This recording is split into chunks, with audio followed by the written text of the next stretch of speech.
大家好啊！今日又係我同你分享我返工嘅日常啦。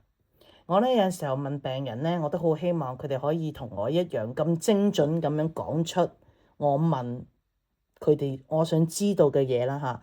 好多時候一個字答就得噶啦，但好多時候我唔知佢哋係咪客氣啊，但係佢哋唔明我問乜咧。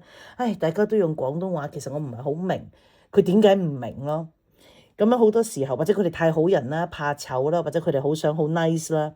其中一樣嘢例子咧，就係當我問個病人你呢度痛唔痛嘅時候，佢哋會答唔緊要，我忍到。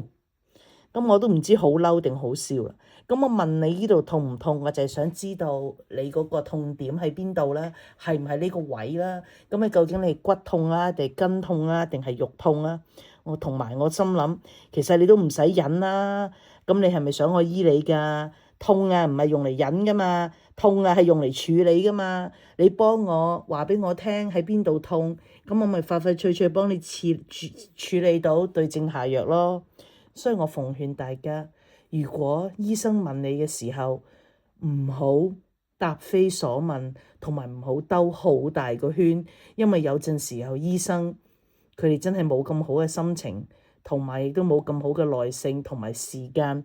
問完一次又一次，醫生最鍾意嘅就係one word answer。醫生問你有冇，你就答有或者冇，邊度痛。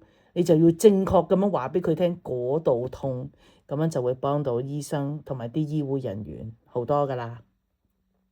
我哋下次再繼續講啦。我係 Dr. 東東。